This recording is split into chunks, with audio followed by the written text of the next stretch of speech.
Alright, so in this video, I'm gonna be explaining another important article with the title Self-Attention Graph Pooling. This paper in 2019.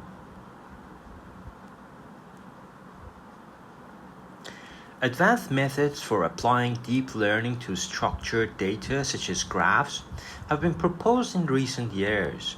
In particular, studies have focused on generalizing convolutional neural networks to graph data, which includes redefining the convolution and the downsampling operations for graphs. The method of generalizing the convolution operation to graphs has been proven to improve performance and is widely used. However, the method of applying downsampling to graphs is still difficult to perform and has room for improvement. So in this paper, they proposed a graph pooling method based on self-attention.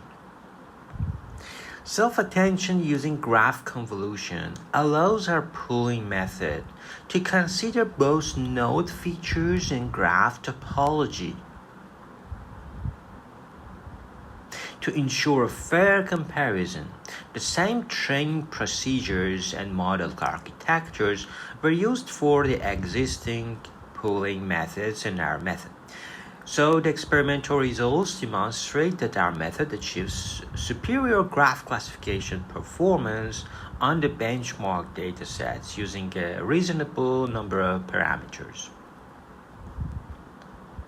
So a large amount of data such as graphs exist on the non-Euclidean domain. For example, social network, molecular structures. To define graph convolution, there are many spectral and non-spectral methods, but there are fewer methods for graph pooling than graph convolution. So the above methods have room for improvement, all of these types of neural networks. So they propose a SAC pool, which is a self-attention graph pooling method in the context of hierarchical graph pooling. Our method can learn hierarchical representations in an end-to-end fashion using relatively few parameters.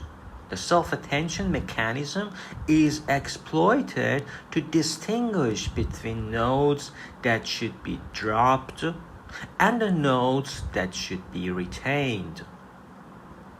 Due to the self-attention mechanism, which uses graph convolution to calculate attention scores, node features, and graph topology are considered. In short, SAC pool, which has the advantages of previous methods, is the first method to use self-attention for graph pooling. So you know hierarchical graph pooling, and we use this cluster assignment, and then your adjacency matrix can be updated using that cluster assignment that you have learned. But there is another approach which is based on scoring. For example, G-pool, projection scores are obtained by the dot product between P and the features of all nodes. So this is the projection. We are scoring the nodes. So we get the top rank of that, and those indices, because we have reduced the number of nodes, now the adjacency is just reduced to these number of nodes. So the problem of this node scoring is that the graph topology is totally ignored. They don't care about it.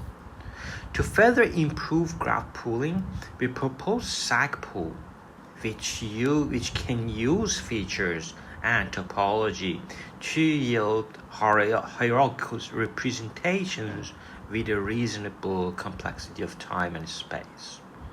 So this is an illustration of the SAC pool layer.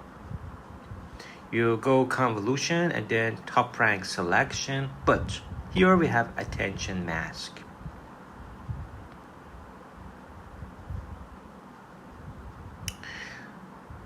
So in the graph convolution, the self-attention z can be written like this. And when it is n by 1, it is the number of nodes. So for each node, we have a score. Then we get the top k nodes based on the rank. And then for graph pooling, they just mask it. Oh, this part reminds me masking when you multiply the mask with the attention in the transformers. So you see similar ideas are everywhere in machine learning. Because it's very simple, just element-wise product and you get what you want. It's a coarsened graph. Now you have coarsened features. So the main reason for using graph convolution is to reflect topology as well as node features.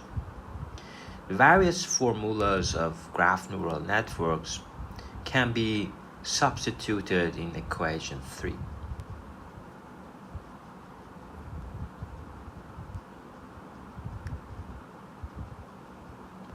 I forgot to say that this Z max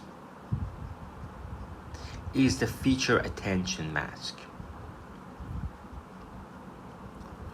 So there are several ways to calculate attention scores using not only adjacent nodes but also multi-hop connected nodes. So in 7 and 8 we illustrate example of using 2-hop. For example, this is 2-hop, 1-hop, and 2-hop. So it's less than 2-hop. We illustrate examples using 2-hop, which involve the augmentation of edge and stack of GNN layers. Adding square of an adjacency matrix creates edges between 2-hop neighbors. The stack of GNN labels allows for indirect aggregation of 2-hop nodes. So the nonlinearity and the number parameters of the stack pool layer increase. So they can be applied to multi-hop connections. Another variant is to average multiple attention scores. The average attention score is obtained by this. This part reminds me when your concatenation is just a summation. It's just a summation. If you see the paper of graph attention network, you can either concatenate or you sum. Because you can sum different heads. So if you remember k from 1 to k, we have k heads in our attention in graph attention network. So you can either sum like this or that. So this idea comes from, it's very similar to that kind of idea. But here is a different problem and different formulation. But the average attention score is this. So far, I didn't see anything about topology. So let's carry on. So the summarized output feature of a readout layer is this. We implemented the global architecture, pooling architecture. The global architecture consists of 3 graph convolutions, and output each layer are concatenated. So we implemented the hierarchical pooling. So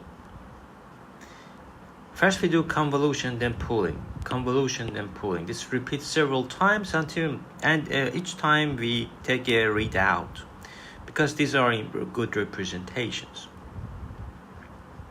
Or maybe with these readouts, different layers, they mean they're using some kind of topology. But this is totally different from other good papers that are about topology, also local substructures. And these data sets, I've used this one in my article. but they used more data sets. They didn't use enzymes. Maybe it is out of date or anything.